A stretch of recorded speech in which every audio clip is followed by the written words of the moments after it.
Good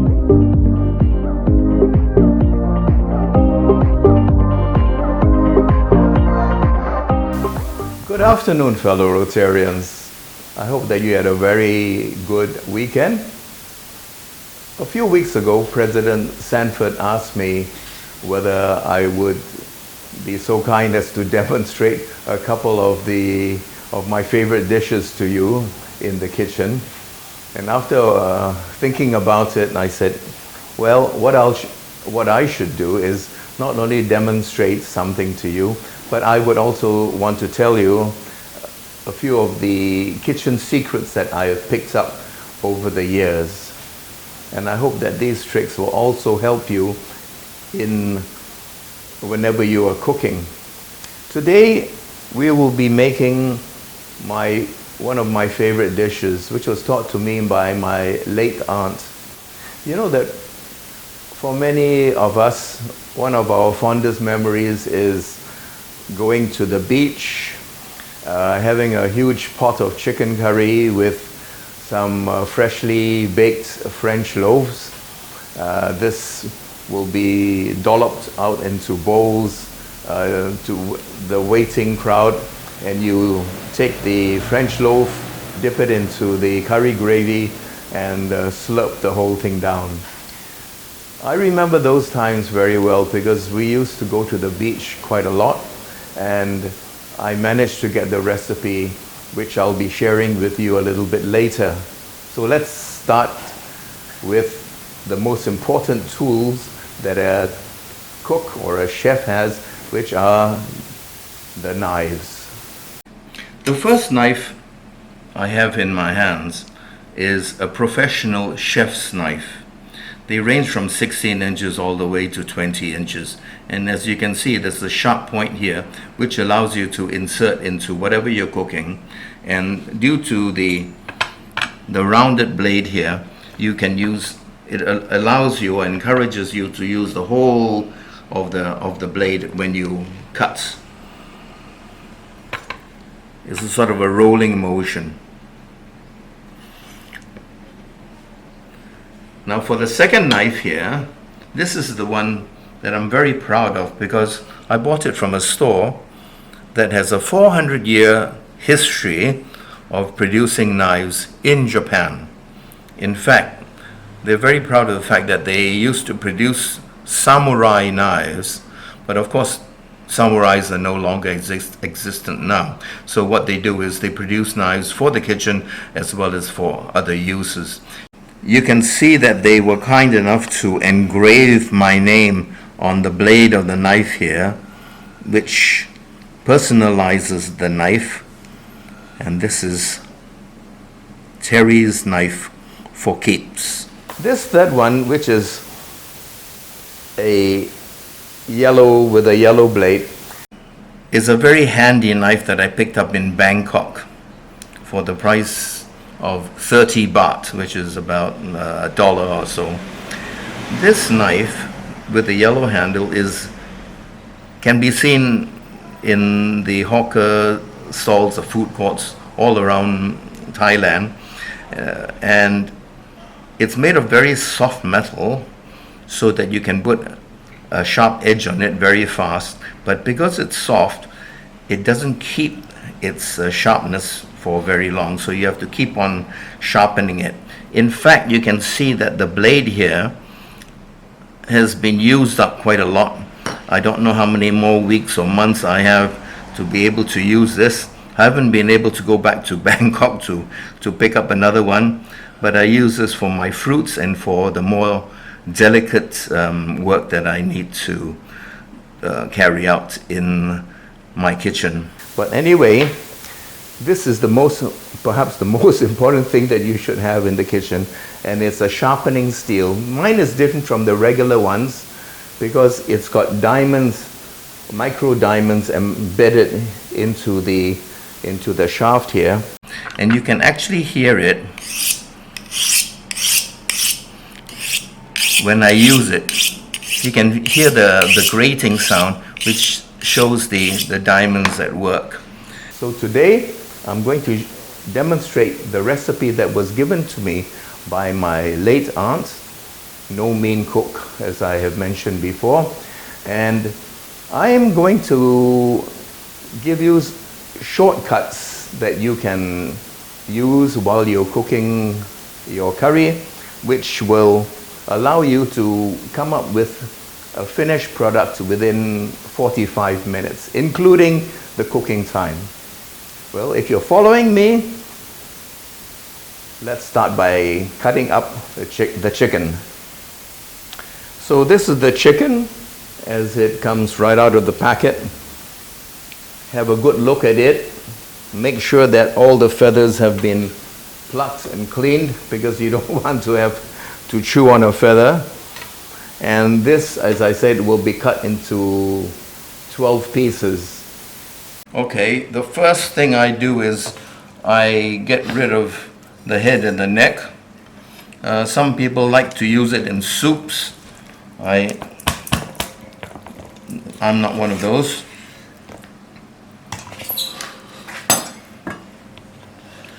Secondly, they always give you the legs. Yeah, and again, I take this out.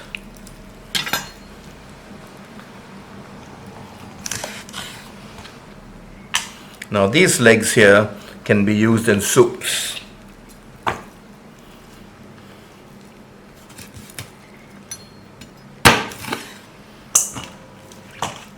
Okay, so we've got the whole chicken here. The first thing I do is I will take off the wing. When you cut chicken into sections, you give it a bit of a tug so that there's tension. Then when the blade goes through, that section will naturally come off like this. I'll do it again on this side, same thing. Pull it back a bit of tension to this side. You'll be able to see the joints here, cut right through it. Okay, so these two are the 2 of the 12 pieces that I'll be cutting from the chicken. Here I'm going to take out the whole leg, cut through this, and again pull back.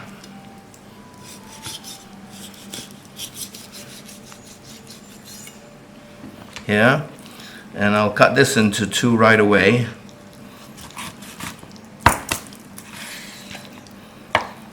So that's 1, 2, 3, 4. Yeah, I'll do the same thing on this side.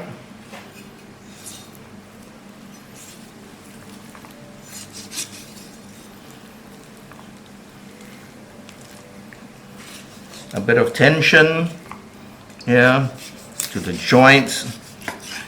Pull it, and again you get the thigh on one side here and the bone, the drumstick.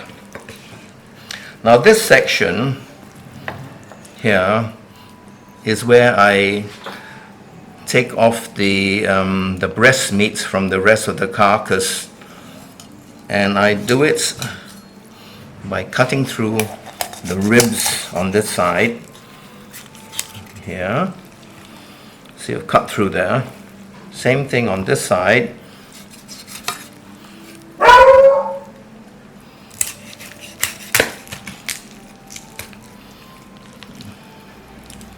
And there's a joint here which I cut through. And from here I have got my breast, 2 breasts here. I will cut through this.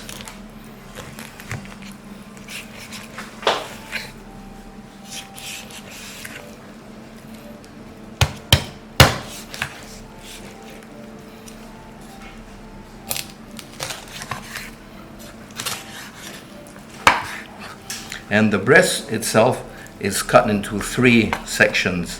1, 2, 3.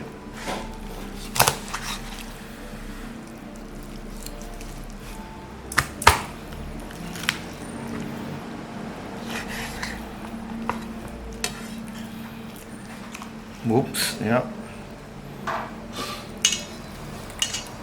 So I haven't been keeping count, but that should have brought us to pretty close to the 12 section. Cut through here again. This has to be cut into 3, the breast. And there you have it.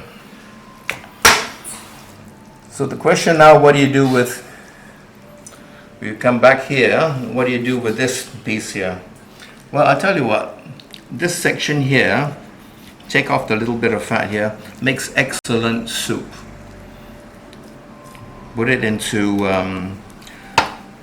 fry a little bit of garlic, chop this up, fry it together with the garlic, put some water in, put some aromatics, maybe a bit of onions, some leeks, and low fire, and you'll have an excellent soup. If you want to buttress the flavor, you can put in some dried scallops, you can put in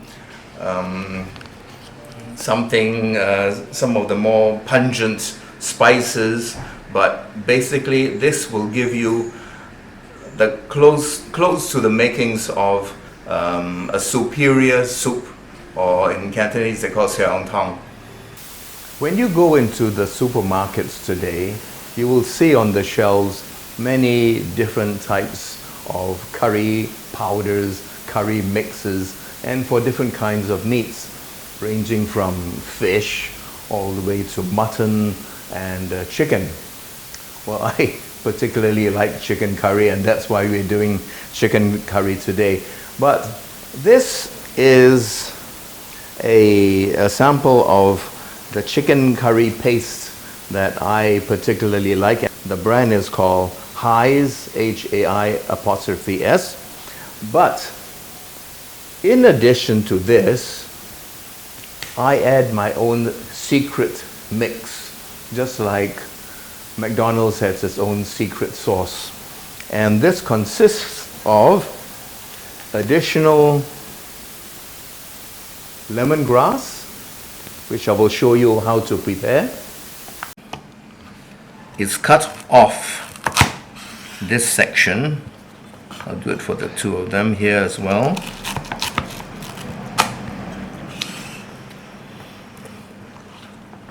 I cut off this end.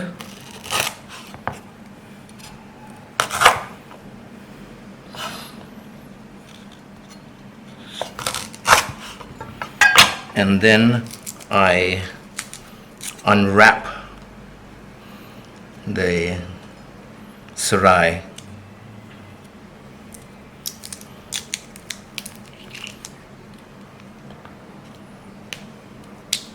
So the outside tough covers are removed. Put it to one side, and what I do here, using the tip of this knife, cut through the center, right down the center here. Same thing here.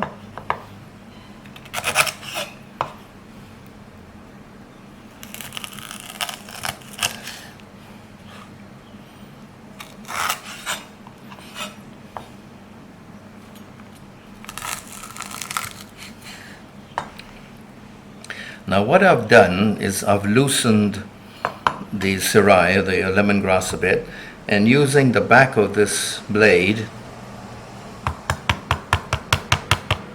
I gently pound it, and this will allow the aroma from the inner fibers to escape into the curry while it's cooking. Garlic, yeah, and red onions. These red onions will be cut into small dice together with the garlic, and they will be fried together with the spice mix. And if your Zoom is very advanced, you'll be able to smell the aroma as I'm cooking. In addition, I have a pot of from Thailand actually. This is a leprous lime, and it's a particularly strong lime leaf with lime qualities. As I'm just squeezing it with my fingernail, I can actually smell the aroma bursting and around me, and this too will go into the cooking pot a bit later. Anyway, what I'm going to do is I just take it and I bruise it a little bit, and this goes together with the lemongrass. I have about 400 grams of onions here. Okay, I'm an onion freak. I think that lots of onions means a sweeter product, and I use a lot when I cook my curry. I'm going to show you how an easy way to cut it into the cubes that allows it to release the oils within the onion plants. What you do is you insert the points of the knife. What you do is you use the points here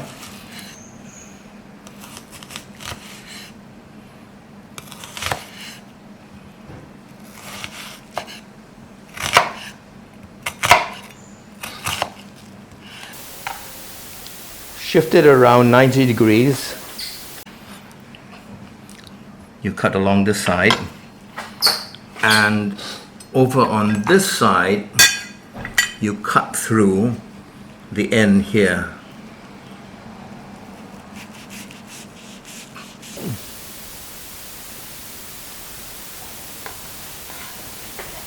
And then just simply start slicing. Now you watch, it's like magic as the onion disintegrates into little cubes which are necessary for the maximum extraction of the oils.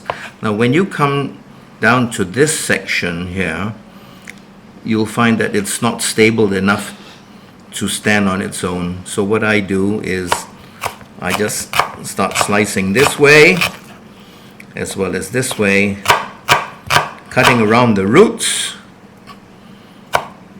and here we go.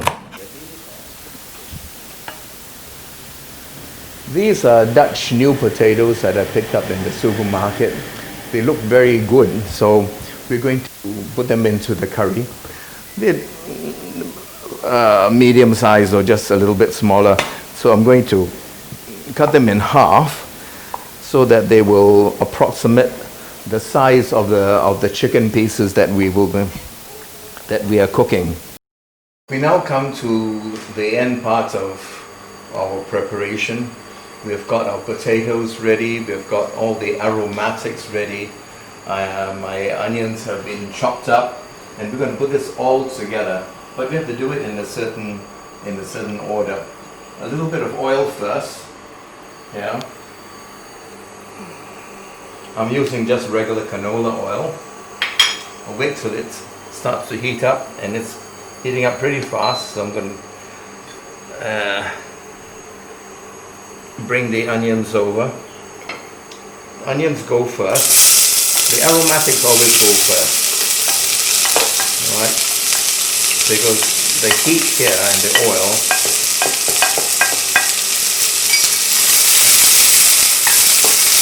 is what will bring out the flavors, and so important when cooking.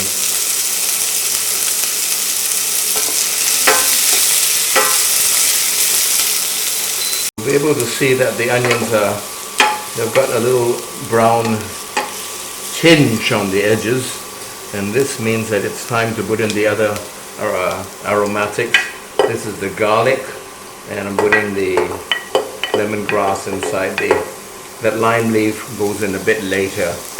And again here, we give it a few tosses, turn up the heat a bit, and we are actually making the aromatic sweat, as they call it, which means that to get the oils, to exude the oils. Okay. We now go to the curry paste. Let me grab it from here. And I'm going to put all the chili inside as well.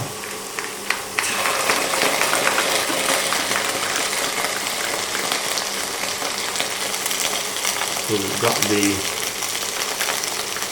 galangal roots in, the ginger,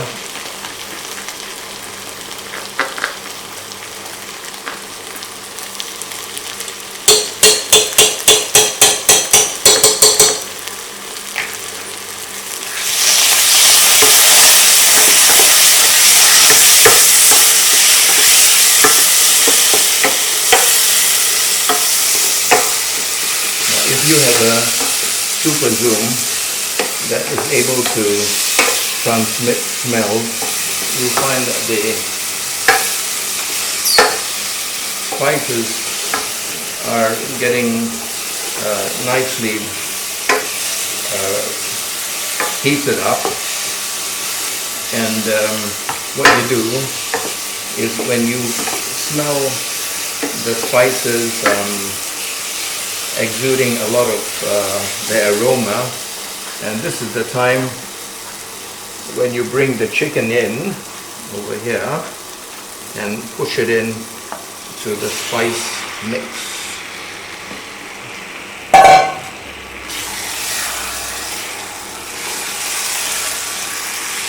Generously coat each piece with the spice mixture. Boy, the smell of the spices is strong. So if you can see it, you can see that each piece here is getting well coated with the spice mixture. And this is where you start to add in the finishing touches. Well, this is the Ayam brand coconut milk. How many is about 330 ml? Yeah, I like this. I picked this up a couple of months ago at the NTUC. I'm going to just moisten it a bit. You can see that it's very thick. Good quality stuff here.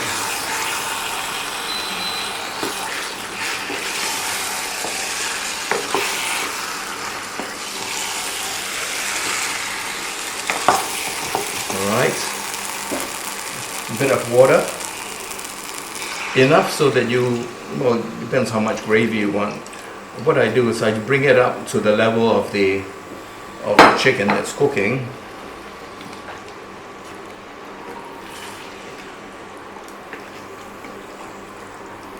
Now the actual cooking time of this is half an hour, 30 minutes.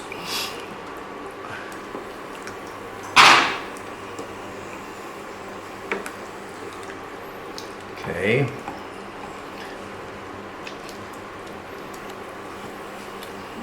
Now one of the main differences of the way I season this, or my aunt used to season it, was she didn't use salt. She used light soy sauce and another secret ingredient that I'll show you in just a minute. So I'm going to add about 4 spoons of light soya.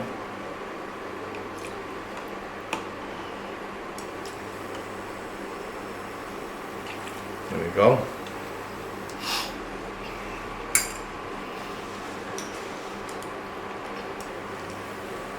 And what she taught me to do was this is white sugar, regular white sugar.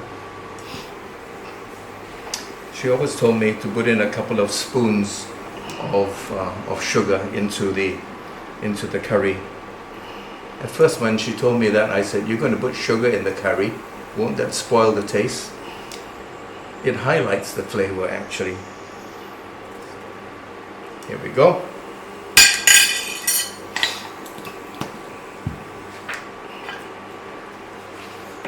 Give it another stir to incorporate everything. Time to add them in.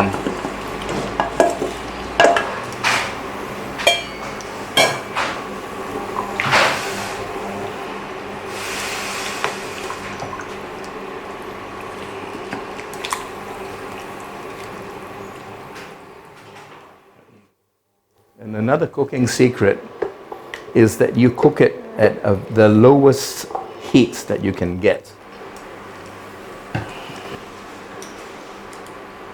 That cooking tip I got from this guy who used to be in Cook Road.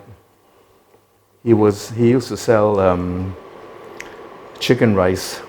And I asked him how he got his chicken rice so tender. He said, very low heat. And this is what we're going to do today. So if you can see from the top, you can see a little bit of bit of the chicken sticking out, but that's okay. As the chicken cooks, it shrinks, so it will disappear under the level of the gravy. Now all I need to do is find my cover right behind me. Here we go. I'll put it at 100, which is a very low heat, and I'm going to set the timer for 30 minutes. I hope that they'll be good. So the total cooking time is 30 minutes. Preparation time depends.